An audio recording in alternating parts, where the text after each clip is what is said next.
ഈ കണ്ണാഗ്രഹിച്ചതൊന്നും ഞാൻ കണ്ണിനെ നിഷേധിച്ചിട്ടില്ല. പിന്നെ അതിൻ്റെ അപ്പുറത്തൊന്നും പറയേണ്ട കാര്യമില്ലല്ലോ.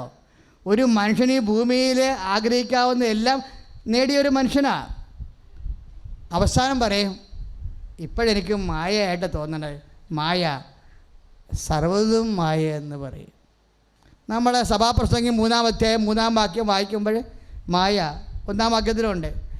ഇന്ന് സഭാപ്രസംഗയുടെ 1-ാം അധ്യായം മുതൽ തന്നെ കിടപ്പുണ്ടത്. കാര്യം എന്താ? 1:10 വരുമ്പോൾ അതായത് എപ്പോഴും മായ അല്ലാത്ത നമ്മൾ 70 കൊല്ലം ഇവിടെ ജീവിച്ചിട്ട് നമ്മളെ പിരിഞ്ഞു പോകുമ്പോൾ എല്ലാം മായയാണെന്ന് തോന്നിക്കഴിഞ്ഞാൽ പിന്നെ ദൈവത്തിൻ്റെ യേശുക്രിസ്തുവിൻ്റെ പീഡാനുഭവത്തിനും കുരിശുമരണത്തിനും വീണ്ടെടുപ്പിനും നമ്മുടെ ആത്മാവിന് എന്നാ വില? അതുകൊണ്ട് ആത്മാവിൻ്റെ വില നമ്മൾ ഇവിടുന്ന് മുൻകൂർ വാങ്ങിച്ചിട്ടാണ് ദൈവം നമ്മളെ ഏറ്റെടുക്കണത്. അതെൻ്റെ മക്കൾ മനസ്സിലാക്കണം. അതുകൊണ്ടാണ് ഏതെങ്കിലും അനുഗ്രഹം താമസിക്കുന്നത്, അനുഗ്രഹം ദൈവ തിരുസന്നിധിയിൽ ഒരു വിഷയം പോലുമല്ല എന്ന് പറയും. എന്താണ്? നിങ്ങൾ ആദ്യം ദൈവരാജ്യത്തെയും അതിൻ്റെ നീതിയെയും അന്വേഷിക്കുക. അനുഗ്രഹം കോംപ്ലിമെൻ്റായിട്ട് നൽകുമെന്നാണ്. അത് വില കൊടുക്കേണ്ട കാര്യമില്ലെന്നാണ് പറയണത്. അത് കോംപ്ലിമെൻ്റായിട്ട് ചേർത്ത് നൽകുമെന്നല്ലേ പറയണത്. ആദ്യം നിങ്ങൾ നിത്യത അന്വേഷിച്ചാൽ, നിത്യത എങ്ങനെ അന്വേഷിക്കാൻ പറ്റും? ദൈവത്തിൻ്റെ മനസ്സ്, ആദ്യം ദൈവരാജ്യത്തെയും ഒന്ന് പറഞ്ഞാൽ ആദ്യം ദൈവരാജ്യത്തെയും അതിൻ്റെ നീതിയെയും അന്വേഷിക്കുക. ബാക്കിയുള്ളത് ചേർത്ത് നൽകും. മത്തായി ശ്ലീഹായുടെ സുവിശേഷത്തിൽ 6:33 എപ്പോഴും കേൾക്കുന്ന വചനമാ. എന്താണ്? ആദ്യം പറഞ്ഞേ, ദൈവരാജ്യത്തെയും അതിൻ്റെ നീതിയെയും അന്വേഷിക്കുക. അപ്പം ആദ്യം ഫസ്റ്റ് പ്രയോറിറ്റി എന്താ? ദൈവരാജ്യം അന്വേഷിക്കുകയാണ്. ഉടമ്പടിയുടെ ഫസ്റ്റ് പ്രയോറിറ്റി എന്താണ്? ആദ്യം നിബന്ധനയാണ്, പിന്നെയാണ് നിയോഗങ്ങൾ ചേർത്ത് നൽകണതാണ്. എല്ലാം ഉടമ്പടി വചനങ്ങളാണ്. അതിൻ്റെ സ്ട്രക്ചറെല്ലാം ഉടമ്പടി ബേസാണ്. ഇപ്പം മത്തായി 6:33 എന്താ പറയണത്? ആദ്യം ദൈവരാജ്യത്തെ അന്വേഷിക്കുക എന്ന് വെച്ചാൽ അർത്ഥം എന്താണ്? ദൈവത്തിൻ്റെ മനസ്സ് നിറവേറ്റുക. ദൈവത്തിൻ്റെ മനസ്സ് എങ്ങനെ അറിയാൻ പറ്റും? ദൈവത്തിൻ്റെ വചനത്തിൽ നിന്ന് അറിയാൻ പറ്റും. അത് തന്നെയാണ് അമ്മ പറയണത്, അവൻ പറഞ്ഞതുപോലെ ചെയ്യുക. അത് തന്നെയാണ് അമ്മയെക്കുറിച്ച് പറയണത്. ആരാണ് എൻ്റെ അമ്മ? ദൈവവചനം കേൾക്കുകയും അതനുസരിച്ച് ജീവിക്കുകയും ചെയ്യുന്നവളാണ് എൻ്റെ അമ്മയെന്ന്. Praise the Lord. Hallelujah, hallelujah. അമ്മ തന്നെ ഒരു ഉടമ്പടിയാണ്. അമ്മ തന്നെ വാഗ്ദാന പേടകമാണ്. നമ്മുടെ ജീവിതത്തിലുമുള്ള ഫോർമുല അത് തന്നെയാണ്. നമ്മൾ വാഗ്ദാന പേടകമായി മാറുമ്പോഴേ എല്ലാം നമ്മൾക്ക് ചേർത്ത് നൽകപ്പെടും. അതുകൊണ്ട് അച്ഛൻ എന്നാ പറയാമെന്നറിയാവോ? പ്രയോറിറ്റി വെക്കുമ്പോൾ ആദ്യം എന്താ ചെയ്യേണ്ടതെന്ന് ഈശോ പറഞ്ഞിട്ടുണ്ട്. നിങ്ങളെന്താ ചെയ്യണമെന്നറിയാവോ? ആദ്യം വെള്ളപ്പേപ്പറിലെ കാര്യമാണ് നോക്കണത്. വെള്ളപ്പേപ്പർ എന്താ ഉള്ളത്? നിയോഗങ്ങളാണ് ഉള്ളത്. നിയോഗം നിവർത്തിക്കേണ്ടത് അമ്മയുടെ ചുമതലയാണ്. അത് നമ്മുടെ ഡ്യൂട്ടി അല്ല. നിങ്ങൾ അത് വെച്ചുകൊണ്ടിരിക്കരുത്. നിങ്ങളെന്താ ചെയ്യേണ്ടതെന്നറിയാവോ? പച്ചപ്പേപ്പർ നോക്കണം. എന്താണ്? ദൈവരാജ്യം അവിടെയാണ് ഉള്ളത്. ആദ്യമെന്ന് പറഞ്ഞിട്ടില്ലേ? ആദ്യമെന്ന് പറഞ്ഞപ്പോൾ എന്താ പറഞ്ഞേക്കണ? മത്തായി 6:33 ആദ്യം ദൈവരാജ്യത്തെയും പറഞ്ഞേ അതിൻ്റെ നീതിയെയും കുറിച്ച് അന്വേഷിക്കുക, ബാക്കിയുള്ളത് ചേർത്ത് നൽകുമെന്ന്. Praise the Lord. ഹല്ലേലൂയ. അപ്പോഴേ വെള്ളപ്പേപ്പറിലുള്ള കാര്യം 6 എണ്ണമാണ് നമ്മൾ എഴുതിയിരിക്കുന്നത്. ചിലപ്പോൾ ദൈവം 9 തന്നെന്ന് വരും. ചേർത്ത് നൽകണതാണത്. പക്ഷെ നിങ്ങൾ എന്ത് ചെയ്യുമെന്നറിയാവോ? നിങ്ങൾ പ്രാർത്ഥിക്കാതെയും പരിശുദ്ധ പ്രവർത്തനം ചെയ്യാതെയും അതുപോലെ തന്നെ ആ കാരുണ്യ പ്രവൃത്തി ഉഴപ്പിയും ഒക്കെ എന്നിട്ട് നിങ്ങൾ ആ വെള്ള പേപ്പറുള്ള കാര്യങ്ങൾ നടക്കണില്ലല്ലോ എന്ന് പറഞ്ഞുകൊണ്ട് ബേജാറാകുന്നത് കൊണ്ടാണ് ചില കാര്യങ്ങൾ താമസിക്കുന്നത്. അങ്ങനെ ദൈവത്തെ പരീക്ഷണത്തിന് എടുക്കരുത്. സ്തുതിയുടെ hallelujah, സ്തുതിയുടെ hallelujah, സ്തുതിയുടെ hallelujah.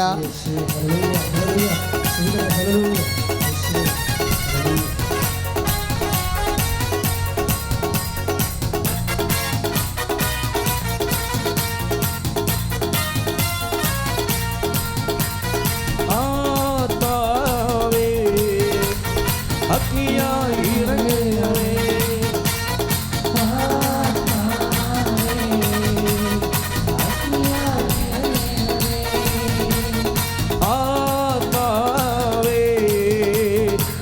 അഗ്നിയായി ഇറങ്ങണമേ.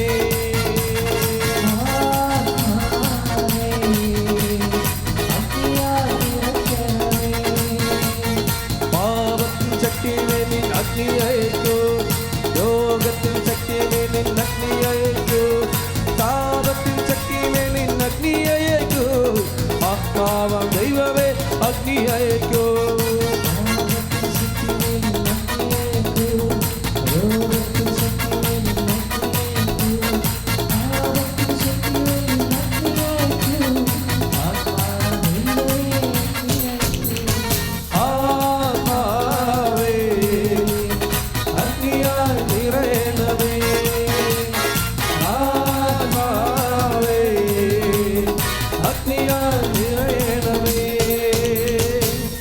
Praise the Lord. Praise the Lord. Hallelujah. Hallelujah. യേശുവേ സ്തോത്രം, യേശുവേ സ്തോത്രം, യേശുവേ നന്ദി, യേശുവേ നന്ദി, യേശുവേ ആരാധന. യേശുവേ ആരാധന.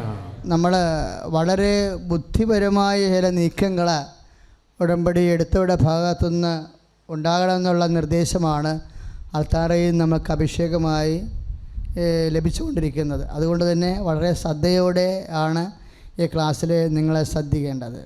കാര്യം ഇപ്പോഴും ഒരു ചേട്ടായി സാക്ഷ്യം പറഞ്ഞില്ലേ? എന്നാ സാക്ഷ്യം പറഞ്ഞത്? എനിക്ക് ഭയങ്കര ഇഷ്ടപ്പെട്ടായിരുന്നു ആ സാക്ഷ്യം. ആ സാക്ഷ്യം അദ്ദേഹത്തിൻ്റെ ഒരു പ്രളയം കയറിയ ഒരു ഉറഞ്ഞ വീടാണ് ഇല്ലേ? പക്ഷെ ആ വീട് അദ്ദേഹത്തിന് വിൽക്കണം, പക്ഷേ അദ്ദേഹത്തിന് വേറൊരു വീട് എടുക്കണം. അപ്പോൾ ഞാൻ ആ സാക്ഷ്യം ഞാൻ റിജക്റ്റ് ചെയ്തതാണ്. കാര്യം അത് തിരുതിക്കല്ലേ. പെട്ടെന്ന് നോക്കുമ്പോൾ ആ സാക്ഷ്യത്തിൻ്റെ അകത്ത് ഞാൻ കണ്ടത് പഴയ വീട് വിറ്റെന്ന് മാത്രമേ കണ്ടുള്ളൂ. പിന്നെ എനിക്കെൻ്റെ മനസ്സിൽ എന്തോ ഉടക്കി പോയി. ഞാൻ വീണ്ടും ആ പഴയ റിജക്റ്റ് ചെയ്ത സ്ഥലത്ത് നിന്ന് എടുത്തുവെച്ച് നോക്കി, വീണ്ടും വായിച്ച് നോക്കിയപ്പോൾ പുതിയ വീട് അദ്ദേഹത്തിന് കിട്ടിയിട്ടുണ്ട്. അത് വിത്തിൻ നോ ടൈമാണ്. 10-18 കൊല്ലമായിട്ട് അദ്ദേഹം അതിനുവേണ്ടി ശ്രമിക്കണതാണ്. അപ്പോൾ കഴിഞ്ഞ ദിവസം ഞായറാഴ്ച ഇതുപോലുള്ള സാക്ഷ്യങ്ങളുണ്ടായിരുന്നു.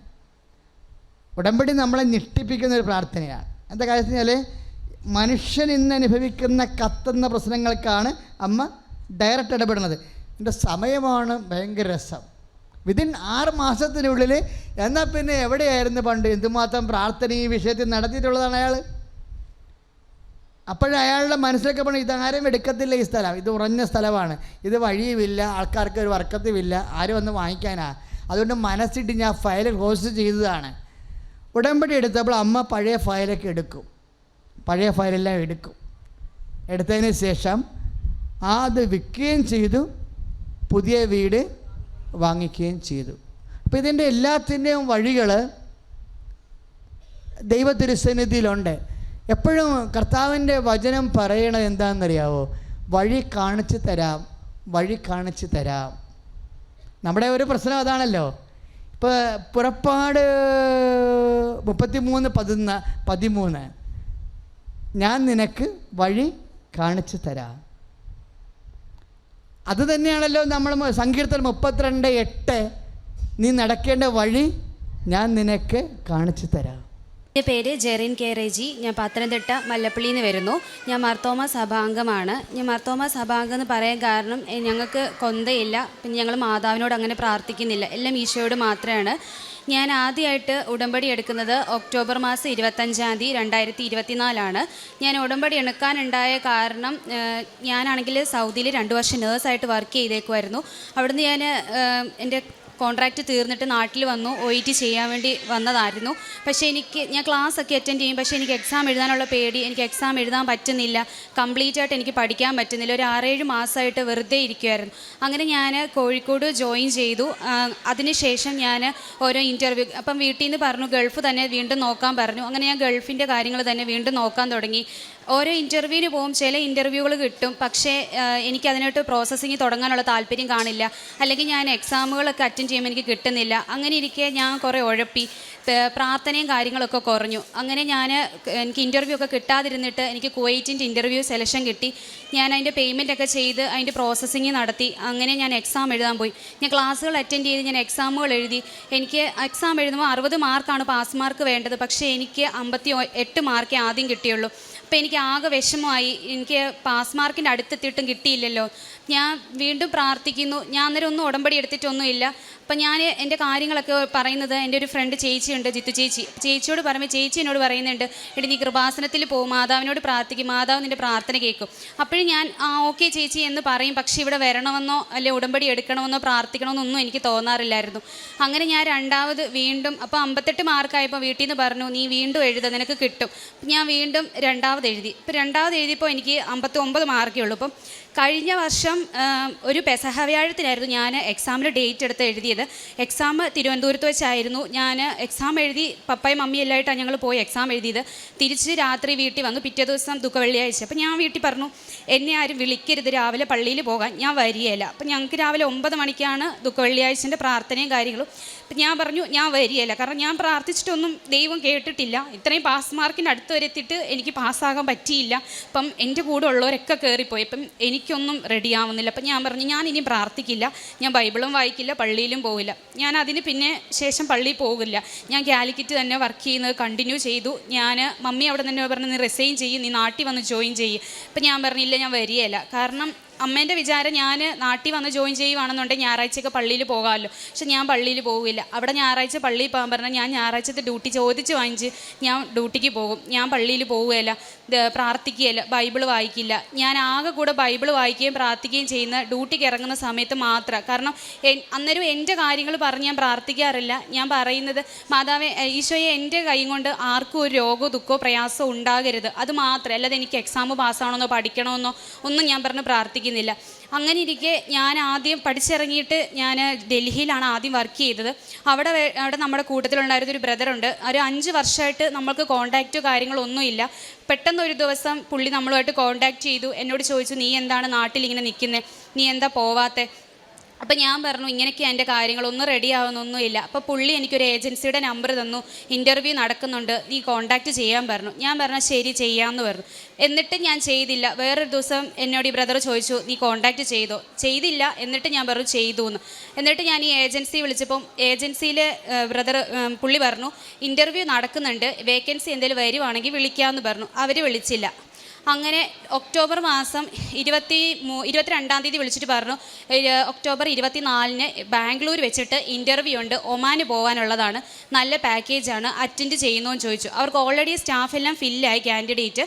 ഒരു കുട്ടി എന്തോ വരുന്നില്ല, ആ പ്ലേസിലേക്ക് എന്നെ എടുക്കാമെന്ന് പറഞ്ഞു. ഞാൻ പറഞ്ഞു ഞാൻ ചോദിച്ചിട്ട് പറയാം. അപ്പം ഞാൻ വീട്ടിലിങ്ങനെ പറഞ്ഞപ്പോൾ എന്നോട് പറഞ്ഞു, ദൈവമായിട്ട് കൊണ്ട് തന്നായിരിക്കും, നീ പോയി അറ്റൻഡ് ചെയ്യുക. അപ്പോഴും എനിക്ക് വിശ്വാസമൊന്നുമില്ല, കിട്ടുകയില്ല. ബാംഗ്ലൂരാണ് ഇൻ്റർവ്യൂ, നമ്മളങ്ങനെ ബാംഗ്ലൂരൊന്നും പോയിട്ടില്ല. അപ്പം ഞാൻ ബാംഗ്ലൂർ കാണാമല്ലോ, അല്ലെങ്കിൽ ബാംഗ്ലൂർ പോകാമല്ലോ എന്ന് വിചാരിച്ച് ഞാൻ ഇൻ്റർവ്യൂവിന് പോയി. 35 പേരാണ്. എനിക്ക് എമർജൻസി എക്സ്പീരിയൻസാണ്. അപ്പം ഞാൻ അത് വെച്ച് അപ്ലൈ ചെയ്തു. 35 പേര് ഇൻ്റർവ്യൂ അറ്റൻഡ് ചെയ്തു. 10-15 വർഷം എക്സ്പീരിയൻസ് ഉള്ളവരാണ് ഇൻ്റർവ്യൂ അറ്റൻഡ് ചെയ്യുന്നത്. അപ്പം പോകുന്നവർക്കൊക്കെ അരമണിക്കൂർ വീതം വെച്ച് ഇൻ്റർവ്യൂ നടക്കുന്നുണ്ട്. വരുന്നവരോട് ചോദിക്കുമ്പോൾ ഒക്കെ പറയുന്നത് സെലക്ഷൻ ആയില്ല. അപ്പം 10-15 വർഷമുള്ള എക്സ്പീരിയൻസുകാരുടെ കൂട്ടത്തിൽ ഞാനൊരു 6 വർഷം എക്സ്പീരിയൻസുകാരിയേ ഉള്ളൂ. അപ്പം എനിക്ക് ഉറപ്പിച്ചു കിട്ടുകയില്ല. എന്നിട്ട് ഞാൻ പ്രാർത്ഥിച്ച്, ദൈവമേ എനിക്ക് ഇവിടം വരെ എന്നെ കൊണ്ടുവന്ന് പറ്റുവാണെങ്കിൽ ഇങ്ങിത്താ, അങ്ങനെ ജസ്റ്റ് പ്രാർത്ഥിച്ചു. ഞാൻ ഇൻ്റർവ്യൂവിന് കയറി. അവർ ചോദിച്ചു, എല്ലാം ആൻസറൊക്കെ പറഞ്ഞു. ലാസ്റ്റ് റിസൾട്ട് വന്നു, ഞാൻ പാസ്സായി. അപ്പം ഞാൻ പെട്ടെന്ന് എനിക്കൊരു എവിടെ നിന്നൊക്കെയോ ഒരു ദൈവം എൻ്റെ കൂടെ ഉണ്ട്, ദൈവം എൻ്റെ കൂടെ ഉണ്ടെന്ന്. അപ്പം ഞാൻ ചേച്ചിനെ വിളിച്ച് പറഞ്ഞു. അപ്പം ജിത്തു ചേച്ചി എന്നോട് പറഞ്ഞു, എടി ഞാൻ പ്രാർത്ഥിച്ചിട്ടുണ്ടായിരുന്നു മാതാവിൻ്റെ അടുത്ത്, മാതാവ് നിന്നെ കൈവിട്ടിട്ടില്ല, നീ മാതാവിൻ്റെ അടുത്ത് പോകണമെന്ന്. അങ്ങനെ ഞാൻ ഒക്ടോബർ മാസം 25-ാം തീയതി ഇവിടെ വന്നു, മാതാവിൻ്റെ അടുത്ത് വന്നു, പ്രാർത്ഥിച്ചു. ഞാൻ തിരിച്ചു പോയി. അന്നേരം ഉടമ്പടി എന്നുള്ള കാര്യം എൻ്റെ മനസ്സിൽ വന്നില്ല. പിന്നെ വീട്ടിൽ ചെന്ന് ഞാൻ അങ്ങനെ എൻ്റെ മമ്മിയോട് പറഞ്ഞു, മമ്മി ഇങ്ങനെ ഉടമ്പടി. അപ്പം അമ്മ എന്നോട് പറഞ്ഞു, നിനക്ക് എടുത്താൽ അത് പൂർത്തീകരിക്കാൻ പറ്റുമെങ്കിൽ നീ എടുക്കുക, ഇല്ലെങ്കിൽ നീ എടുക്കരുത്, വെറുതെ ശാപമായിട്ടൊന്നും വരരുത്, നീ എടുക്കുവാണെങ്കിൽ കംപ്ലീറ്റ് ആക്കണമെന്ന് പറഞ്ഞു. അപ്പം അങ്ങനെ ഇരിക്കെ ഞാൻ കാലിക്കറ്റ് തിരിച്ചു പോയി, ഡ്യൂട്ടിക്ക് കയറി. എൻ്റെ ഒരു ഫ്രണ്ട് പറഞ്ഞു, ചേച്ചി എനിക്കൊന്ന് കൃപാസ്ഥിതി പോകണമെന്നുണ്ട്, എൻ്റെ കൂടെ വരുമോ എന്ന് ചോദിച്ചു. അപ്പം ഞാൻ പറഞ്ഞു അതിനെന്താ, ഞാൻ വരാം. അങ്ങനെ അവളെയും കൂട്ടി ഞാൻ ഇവിടെ വന്ന് ഞാൻ അന്നേരം എൻ്റെ മനസ്സിലിങ്ങനെ ഉടമ്പടി എടുക്കണം എന്നിങ്ങനെ തോന്നി. അങ്ങനെ ഞാൻ അന്നേരവും എടുത്തില്ല. അതിനുശേഷം വീണ്ടും ഞാൻ അവിടെ കോഴിക്കോട് ചെന്നിട്ട് എൻ്റെ ഫ്രണ്ട്സിനോട് പറഞ്ഞപ്പം അവർ പറഞ്ഞു, എടി നിനക്ക് ചേച്ചിക്ക് ഉടമ്പടി എടുക്കണമെന്നുണ്ടെങ്കിൽ എടുക്കരുതോ, നൈറ്റ് ഡ്യൂട്ടിയൊക്കെ ആണെന്നുണ്ടെങ്കിൽ ഡ്യൂട്ടി കഴിഞ്ഞ് റൂമിൽ ചെല്ലുമ്പോൾ പ്രാർത്ഥിച്ചാൽ മതി.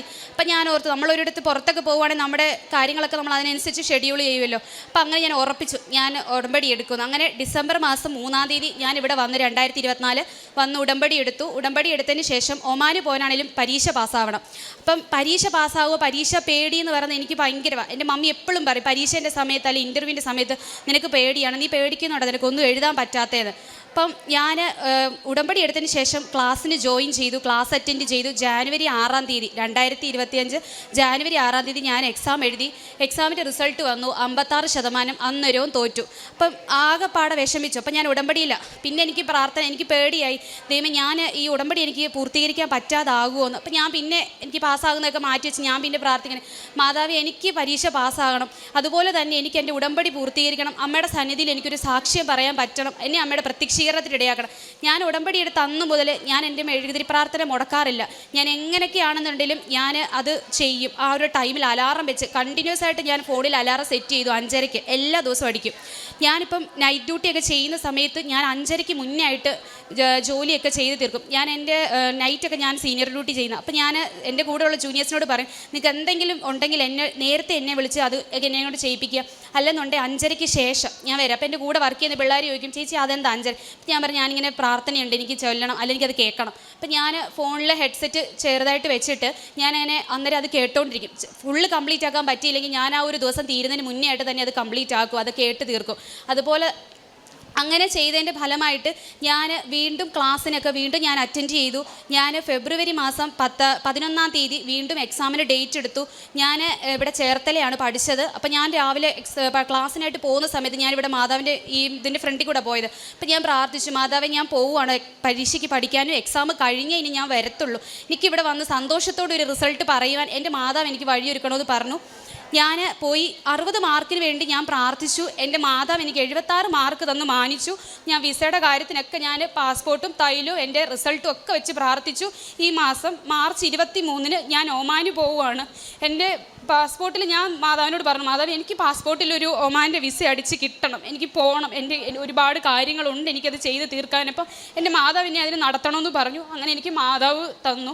ഞാൻ പ്രത്യക്ഷീകരണമായിട്ട് ചെയ്തത്, ഞാൻ എല്ലാ ദിവസവും കൊന്ത ചൊല്ലും. എനിക്ക് കൊന്ത ചൊല്ലാൻ അറിയില്ല. ഞാൻ ഇവിടെ വന്ന് ഫ്രണ്ട്സിനോട് ചോദിച്ച് എങ്ങനെയാണ് ചെയ്യേണ്ടതെന്ന് അവരെനിക്ക് പുസ്തകത്തിൽ അടയാളപ്പെടുത്തി തന്നു. ഞാൻ അങ്ങനെയാണ് കൊന്ത ചെല്ലാറുള്ളത്. പിന്നെ ബൈബിള് ഞാൻ വായിക്കും എല്ലാ ദിവസവും ഡ്യൂട്ടിക്ക് പോകുന്ന സമയത്തും. അതുപോലെ തന്നെ ഞാൻ അല്ലാതെ എൻ്റെ പ്രാർത്ഥന ചെയ്യുന്ന സമയങ്ങളിലും ഒക്കെ ഞാൻ ബൈബിൾ അരമണിക്കൂർ കണ്ടിന്യൂസ് വായിക്കാൻ പറ്റിയില്ലെങ്കിലും ഞാൻ അത് ഒരു ദിവസം കുറച്ച് ഭാഗമായിട്ടാണെങ്കിലും ഞാനത് കംപ്ലീറ്റ് ചെയ്യാൻ നോക്കും. പിന്നെ ഞങ്ങളുടെ അടുത്തൊരു കോഴിക്കോട് തന്നെ ഒരു അനാഥ മന്ദിരം, മീൻസ് അവിടെ കുഞ്ഞു കുട്ടികളും അമ്മമാരും ഒക്കെ ഉണ്ട്. അവിടെ ഒരു ദിവസത്തെ ഭക്ഷണത്തിനുള്ള പൈസ കൊടുത്ത് ഞാൻ അവർക്ക് ഫുഡ് ഓർഡർ ചെയ്ത് കൊടുത്ത് ഞാൻ അവരെ സഹായിച്ചിട്ടുണ്ട്. പിന്നെ എന്നെ കൊണ്ട് കഴിയുന്നത് പോലുള്ള ധനസഹായങ്ങൾ ഞാൻ ഓരോരുത്തർക്ക് ചെയ്തിട്ടുണ്ട്. വഴിയിലൊക്കെ ഇരിക്കുന്ന ആൾക്കാർക്ക് ഒരു നേരത്തെ ഭക്ഷണമൊക്കെ വാങ്ങിച്ച് ഞാൻ കൊടുത്തിട്ടുണ്ട്. പിന്നെ ഞാൻ ദൈവത്തെ അങ്ങനെ വിളിക്കുകയും പ്രാർത്ഥിക്കുകയും ഒന്നും ചെയ്യില്ലായിരുന്നു. പക്ഷേ ഞാൻ ഉടമ്പടി എടുത്തപ്പം എന്നെ കൂടെ മാതാവും ഈശോയും ഉണ്ടെന്ന് ഞാൻ മനസ്സിലാക്കിയപ്പോൾ തൊട്ട് ഞാൻ വീണ്ടും പ്രാർത്ഥിക്കും. ഞാൻ കോളേജുകളിലും ഞാൻ ജോലിക്കൊക്കെ നിന്ന സമയങ്ങളിൽ ഞാൻ നന്നായിട്ട് പ്രാർത്ഥിക്കും, ബൈബിളൊക്കെ വായിക്കുന്ന ഒരു കൊച്ചായിരുന്നു. പക്ഷേ എനിക്ക് എന്തൊക്കെയോ ആയിട്ട് എനിക്കൊന്നും പറ്റുന്നില്ലായിരുന്നു. അങ്ങനെ ഞാൻ വീണ്ടും ഉടമ്പടി എടുത്തതിന് ശേഷം ഞാൻ പണ്ട് ഞാൻ എങ്ങനെയായിരുന്നു ബൈബിൾ വായിച്ചുകൊണ്ടിരുന്നത്, പ്രാർത്ഥിച്ചുകൊണ്ടിരുന്നത്, അതുപോലെ തന്നെ ദൈവത്തിലേക്ക് എനിക്ക് തിരിച്ചു വരാൻ ലഭിച്ചു. അതൊക്കെ അമ്മ മാതാവിൻ്റെയും ഈശോയുടെ അനുഗ്രഹം കൊണ്ട് മാത്രമാണ്. 1000 നന്ദി ഞാൻ രേഖപ്പെടുത്തുന്നു. ഈശോമിശിഹായ്ക്കും സ്തുതിയായിരിക്കട്ടെ. എൻ്റെ പേര് ട്രീസ തന്നെയാണ്. ഞാൻ മറുവക്കാട് ലിറ്റിൽ ഫ്ലവർ ചർച്ചിൽ നിന്നാണ് വരുന്നത്. എനിക്ക് ഇപ്പം ഞാൻ 2018 ജാനുവരി 15-ാം തീയതിയാണ് ഉടമ്പടി എടുക്കുന്നത്. ഇതിപ്പോൾ 10ാമത്തെ പുതുക്കലായി. ഇതിനു മുമ്പും ഇതുപോലെ ഇവിടെ വന്ന് എനിക്ക് മാതാവിൻ്റെ അനുഗ്രഹം സാക്ഷ്യപ്പെടുത്താനായിട്ടൊരു ഭാഗ്യം ലഭിച്ചിട്ടുണ്ട്. ഇപ്പോൾ ഞാൻ ആദ്യമായിട്ട് എനിക്ക് 3 അനുഭവങ്ങളാണ് ഉണ്ടായത്. അതിൽ കൂടുതൽ ഉണ്ടായിട്ടുണ്ട്. പ്രധാനമായും മൂന്നെണ്ണമാണ് ഇപ്പോൾ പങ്കുവയ്ക്കാനായിട്ട് പോകുന്നത്. ആദ്യത്തേത് എൻ്റെ ഇളയ മോൾക്ക് 3 വർഷമായിട്ട് കൈയുടെ ഈ വിരലിൻ്റെ ഈ ഭാഗത്തായിട്ട് ഒരു അരിമ്പാറ ഉണ്ടായിരുന്നു. സാധാരണഗതിയിൽ ചെറുതൊക്കെ ആയിരിക്കും അരിമ്പാറ, ഇത് കുറച്ച് വലിപ്പമുള്ളതായിരുന്നു. 3 വർഷത്തോളം ട്രീറ്റ്മെൻറ്റ് ചെയ്തു. 2.5 വർഷം അലോപ്പതിയിലായിരുന്നു. ഓയിൻമെൻറ്റുകൾ മാറി പുരട്ടി.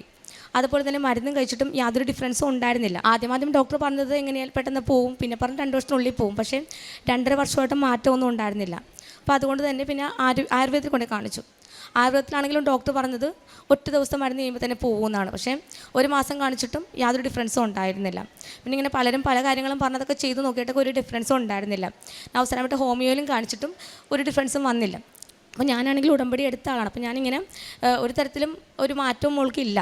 അങ്ങനെ ഞാനൊരു ദിവസം ഇങ്ങനെ മാതാവിനോട് കണ്ണീരോട് പ്രാർത്ഥിച്ചു, മാതാവേ ഇനി എനിക്ക് മാതാവ് മാത്രമേ അഭയമുള്ളൂ. അങ്ങനെ 3 ദിവസം അടുപ്പിച്ചിട്ട് വിശ്വാസ പ്രമാണം ചൊല്ലി ഉടമ്പടി തൈലം മോളുടെ ആ ഭാഗത്ത് പുരട്ടി. 3ൻ്റെ അകത്ത് ഒരു വിറക് കൊള്ളി പോലത്തെ ഒരു സാധനം കൈ നിങ്ങൾ ഊർന്നു പോന്നു. പിന്നെ ആ ഭാഗത്ത് ഇതുവരെ ഒന്നും വന്നിട്ടില്ല. അപ്പോൾ മോൾക്ക് ഞാൻ ഇതിൻ്റെ ഓൾറെഡി ഫോട്ടോ എടുത്ത് വെച്ചിട്ടാണ് കഴിഞ്ഞ പ്രാവശ്യം സാക്ഷ്യം പറയാൻ വന്നത്. പക്ഷേ മോളില്ലാത്തതുകൊണ്ട് സാക്ഷ്യം പറയിപ്പിച്ചില്ല, അല്ലെങ്കിൽ ഞാൻ ഫോട്ടോ കാണിക്കുമായിരുന്നു. പിന്നെ രണ്ടാമത്തെ മോൾക്ക് കഴിഞ്ഞ നവംബർ 5 മാസം മുന്നേ ഒരു സ്കിൻ അലർജി വന്നു. ഫംഗസ് അണുബാധയായിരുന്നു. ട്രീറ്റ്മെൻറ്റ് ചെയ്തു. ആദ്യം ആയുർവേദത്തിൽ കാണിച്ചു. പക്ഷേ ചൊറിച്ചിൽ കൂടുതലായതുകൊണ്ട് മോൾക്ക് ഉറക്കമൊന്നും കിട്ടുന്നില്ല. അതുകൊണ്ട് പിന്നെ അലോപ്പതിയിലേക്ക് മാറി. അലോപ്പതിയിൽ കാണിച്ചെങ്കിലും പ്രശ്നം എന്താണെന്ന് വെച്ച് കഴിഞ്ഞാൽ മരുന്ന് കൊടുക്കുമ്പോൾ മാറും. അടുപ്പിച്ച് 40 ദിവസം മരുന്നുണ്ടാവും. അത് കൊടുക്കുമ്പോൾ മാറും. അതിനുശേഷം ഒരു 3-4 ദിവസം കഴിയുമ്പോൾ വീണ്ടും വരും. മാത്രമല്ല ഈ മരുന്ന് കഴിക്കുന്ന സമയത്തൊക്കെ ലെവോസെട്രിസിനൊക്കെയാണ് മോൾക്ക് ഭയങ്കര ഉറക്കവും ക്ഷീണവും തലവേദനയൊക്കെ ആയിരുന്നു. ഇപ്പോൾ SLC എക്സാമാണ് മാർച്ചിൽ. ഇപ്പോൾ ഫെബ്രുവരി ഒരാൾക്ക് ഈ ഒരു ഇഷ്യൂ ഉണ്ടായിരുന്നു. ഫെബ്രുവരി ലാസ്റ്റ് വീക്കായപ്പോൾ മരുന്ന് തീർന്നു. അപ്പോൾ ആ സമയത്ത് എനിക്ക് എന്ത് ചെയ്യണമെന്നറിയില്ല. കാരണം അലോപ്പതിയിൽ കാണിച്ചു കഴിഞ്ഞാൽ മോൾക്ക് പഠിക്കാൻ പറ്റില്ല, ഉറക്കം തന്നെയായിരിക്കും, തലവേദനയായിരിക്കും. ആയുർവേദത്തിൽ കാണിക്കുകയാണെങ്കിൽ ചൊറിച്ചിലുകൊണ്ട് ആൾക്ക് ഉറങ്ങാനും പറ്റത്തില്ല. ഇപ്പോൾ 2 ഡോക്ടേഴ്സ് ഞാൻ വിളിച്ച് ഞാൻ കാര്യം പറഞ്ഞു, SLC എക്സാമാണ്, അപ്പോൾ ഞാൻ എന്ത് ചെയ്യണമെന്നുണ്ട് 2 പേർക്കും പറയാൻ ഒന്നേ ഉള്ളൂ, എന്ത് വന്നാലും മാറുന്നതിന് 5-6 മാസം എടുക്കും, ഒന്നും ചെയ്യാനില്ല, എന്തായാലും തുടർച്ചയായിട്ട് മരുന്ന് കൊടുക്കാമെന്ന് മാത്രമാണ് പറഞ്ഞത്. ഞാനെന്ത് ചെയ്തു എന്ന് വെച്ച് കഴിഞ്ഞാൽ 2 ഡോക്ടേഴ്സിനെയും കാണിച്ചില്ല. മോൾക്ക് കാശ് ഇട്ട് കൊടുത്തു, വിശ്വാസ പ്രമാണം ചൊല്ലി ഉടമ്പടിത്തൈലം നെറ്റിക്ക് പുരട്ടി, അതുപോലെ നമ്മുടെ നേർച്ച എണ്ണ വായിലിട്ട് കൊടുത്തിട്ട് എല്ലാ ദിവസവും ഉടമ്പടിത്തൈലം നെറ്റിക്ക് കുരിശ് വരച്ചു. അതുപോലെ നമ്മുടെ തേൻ മോൾക്ക് വായിൽ ഒഴിച്ചു കൊടുത്തു. ഇതാണ് ചെയ്തത്. അതിനുശേഷം മോൾക്ക് ഇതുവരെ വന്നിട്ടില്ല. മോൾ എക്സാം നല്ല രീതിയിൽ എഴുതി. മാത്രമല്ല എല്ലാ ദിവസവും രാവിലെ മാതാവിനോട് പ്രാർത്ഥിച്ചിട്ട് കുരിശ് വരച്ചിട്ട് ഇയാൾക്ക് എക്സാമിന് പഠിക്കും നന്നായിട്ട്, പക്ഷേ മാർക്ക് അത്രയും സ്കോർ ചെയ്യാൻ പറ്റുന്നില്ല. ഇത്ര ഓർമ്മക്കുറവുള്ള ആളാണ്. എക്സാം എന്തെഴുതി വന്നാലും അമ്മ എനിക്ക് എഴുതാൻ പറ്റിയില്ല എന്ന് പറയുന്ന കുട്ടിയാണ്. പക്ഷേ ഈ ഒരു SLC എക്സാമിന് എല്ലാ ദിവസവും മോള് പ്രാർത്ഥിച്ച്, അതുപോലെ നമ്മുടെ ഉടമ്പടി നമ്മുടെ പത്രമായിട്ടാണ് മോള് പോകുന്നത് എക്സാമിന്. എല്ലാ ദിവസവും എക്സാം കഴിഞ്ഞ് വരുമ്പോൾ സന്തോഷത്തോടെ ആൾ തിരിച്ചു വരുന്നതിന് മാതാവിന് 1000 നന്ദി. പിന്നെ പ്രധാനമായിട്ട് പറയാനുള്ളതെന്ന് വെച്ച് കഴിഞ്ഞാൽ, ഞാനിവിടെ ഉടമ്പടി എടുത്ത സമയത്ത് തന്നെ എന്നോട് പറഞ്ഞിട്ടുണ്ടായിരുന്നു. കാരണം ഉടമ്പടി എടുത്ത് നമുക്ക് ആദ്യത്തെ ഒരു ധ്യാനം പോലെ ആ സമയത്ത് ഉണ്ടായിരുന്നില്ല. അപ്പം ആ ടൈമിൽ ഞാൻ ഭയങ്കരമായിട്ട് ചുമക്കുമായിരുന്നു. അന്ന് എടുത്തൊരു സിസ്റ്റർ എന്നോട് ചോദിച്ചു, നീ മാത്രം എന്താ ചുമക്കുന്ന, ബാക്കി എല്ലാവർക്കും കൂടാൻ പറ്റുന്നുണ്ട്. എനിക്ക് ചുമച്ചിട്ട് ആ സമയത്ത് വൊമിറ്റ് ചെയ്യാം. അപ്പോൾ ചോദിച്ചപ്പോൾ ഞാൻ പറഞ്ഞു, സിസ്റ്റർ എനിക്ക് എല്ലാവരും ഭയങ്കര ഇത് വെച്ച് കഴിഞ്ഞാൽ ചെറിയ വേദന എനിക്ക് ഒരാൾ തന്നിട്ടുണ്ടെങ്കിൽ ചെറുതില്ലേ അതുവരെ എൻ്റെ മനസ്സിൽ കിടപ്പുണ്ട്, അതെൻ്റെ മനസ്സിൽ നിന്ന് പോകുന്നില്ല. പല പ്രാവശ്യം കുമ്പസാരിച്ചിട്ട് പോകുന്നുണ്ടായിരുന്നില്ല. അന്നേരം സിസ്റ്ററും പറഞ്ഞു, നിൻ്റെ മനസ്സിൽ എന്തോ കരട് കിടക്കുന്നുണ്ട്, അതുകൊണ്ടാണ് നീ ആ സമയത്ത് ചുമച്ച് വൊമിറ്റ് ചെയ്യുന്നതെന്ന്. പക്ഷേ ഇത്രയും വർഷമായിട്ട് ഞാൻ ശ്രമിക്കുന്നുണ്ടായിരുന്നു. പക്ഷേ ഈ ഒരു 9ാമത്തെ പുതുക്കൽ കഴിഞ്ഞ് പോയതിന് ശേഷം എനിക്ക് എന്താണെന്നറിയില്ല, ഇതുവരെയും ആരോടൊക്കെ എനിക്കുള്ളിൻ്റെ ഉള്ളിൽ വെറുപ്പുണ്ടായിരുന്നു, അതെങ്ങനെ എൻ്റെ മനസ്സിൽ നിന്ന് പോയി, അതെങ്ങനെ പോയി എന്ന് എനിക്കറിയില്ല. താനെ അങ്ങ്, കാരണം ഞാൻ പ്രാർത്ഥിച്ച് കഴിഞ്ഞ പ്രാവശ്യം വന്നപ്പോൾ ഞാൻ ലാസ്റ്റ് പ്രാർത്ഥിച്ചിട്ട് പോയതാണ്. കാരണം എൻ്റെ ഉള്ളിൽ വെറുപ്പ് എടുക്കുമ്പോൾ അത് എന്നെ തന്നെ ബാധിക്കും. അപ്പോൾ അതുകൊണ്ട് തന്നെ എങ്ങനെയും അത് മാറ്റിത്തരണമെന്ന് പറഞ്ഞ് പ്രാർത്ഥിച്ചാൽ പോയത്. എൻ്റെ മാതാവിൻ്റെ സഹായം കൊണ്ട് ആ ഒരു ക്ഷമിക്കാനുള്ള കൃപ എനിക്കിപ്പോൾ കിട്ടി. ഇപ്പോൾ ആരെങ്കിലും എന്തെങ്കിലും പറഞ്ഞു കഴിഞ്ഞാൽ ആ സമയത്ത് കുറച്ച് നേരം നമുക്ക് ആ ദേഷ്യമാണ്. പക്ഷേ പതുക്കെ കുറച്ച് നേരം കഴിയുമ്പം അവരുടെ ഭാഗത്തു നിന്ന് ചിന്തിക്കാനുള്ളൊരു കഴിവ് മാതാവ് എനിക്ക് തന്നു. അപ്പോൾ ഇത്രയും നാളും മാതാവ് ഇന്നും തന്നുകൊണ്ടിരിക്കുന്ന എല്ലാ കൃപകൾക്കും മാതാവിന് ഒത്തിരി നന്ദിയോടെ യേശുവേ നന്ദി.